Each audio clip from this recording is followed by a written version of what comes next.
নমস্কাৰ। আমাৰ এই অনুষ্ঠানটি শ্ৰীমৎ স্বামী কৃষ্ণপুৰী মানৱ সেৱা সংঘৰ বাৰ্ষিক অধিৱেশন প্ৰত্যেক বছৰে বেলেগ বেলেগ ঠাইত অনুষ্ঠিত হৈ আহিছে। এইবাৰ আমাৰ ইয়াত ক্ষেত্ৰীত ফলনা সত্ৰত আমি অনুষ্ঠিত কৰিব প্ৰয়াস কৰিছোঁ আৰু আজি এইবাৰ আমাৰ হীৰক জয়ন্তী বৰ্ষ ৭৫ সংখ্যক হীৰক জয়ন্তী বৰ্ষৰ আজি আমি লাই খুঁটা স্থাপন কৰিলোঁ। প্ৰথম লাই খুঁটা স্থাপন কৰিছোঁ আৰু ইয়াৰে ৩১ জানুৱাৰী, ১ ফেব্ৰুৱাৰী, ২ ফেব্ৰুৱাৰী তাৰিখত আমাৰ অধিৱেশনখন অনুষ্ঠিত হ'ব। প্ৰথম দিনাখন আমাৰ শিবিৰ মুকলি আছে, দ্বিতীয় দিনাখন আমাৰ শোভাযাত্ৰা আছে।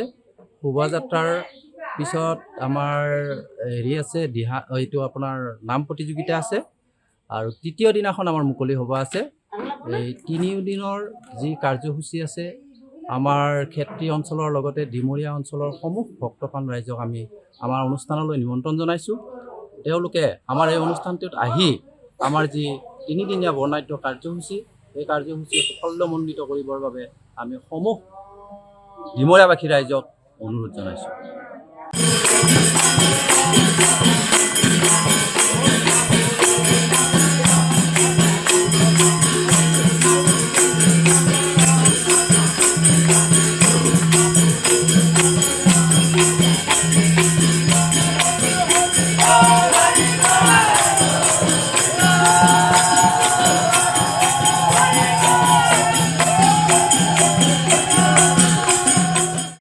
নমস্কাৰ। আমাৰ এই অনুষ্ঠানটি শ্ৰীমৎ স্বামী কৃষ্ণপুৰী মানৱ সেৱা সংঘৰ বাৰ্ষিক অধিৱেশন প্ৰত্যেক বছৰে বেলেগ বেলেগ ঠাইত অনুষ্ঠিত হৈ আহিছে। এইবাৰ আমাৰ ইয়াত ক্ষেত্ৰীত ফলনা সত্ৰত আমি অনুষ্ঠিত কৰিব প্ৰয়াস কৰিছোঁ আৰু আজি এইবাৰ আমাৰ হীৰক জয়ন্তী বৰ্ষ ৭৫ সংখ্যক হীৰক জয়ন্তী বৰ্ষৰ আজি আমি লাই খুঁটা স্থাপন কৰিলোঁ। প্ৰথম লাই খুঁটা স্থাপন কৰিছোঁ আৰু ইয়াৰে ৩১ জানুৱাৰী, ১ ফেব্ৰুৱাৰী, ২ ফেব্ৰুৱাৰী তাৰিখত আমাৰ অধিৱেশনখন অনুষ্ঠিত হ'ব।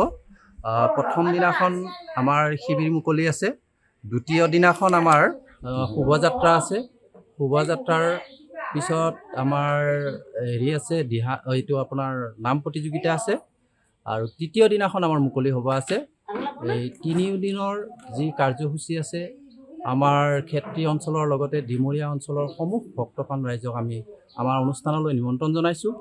তেওঁলোকে আমাৰ এই অনুষ্ঠানটোত আহি আমাৰ যি ৩ দিনীয়া বৰ্ণাঢ্য কাৰ্যসূচী, এই কাৰ্যসূচী সাফল্যমণ্ডিত কৰিবৰ বাবে আমি সমূহ ডিমৰীয়াবাসী ৰাইজক অনুৰোধ জনাইছোঁ। যিকোনো খবৰৰ বাবে যোগাযোগ কৰক 7099017330 লগতে 7099017110 নম্বৰত।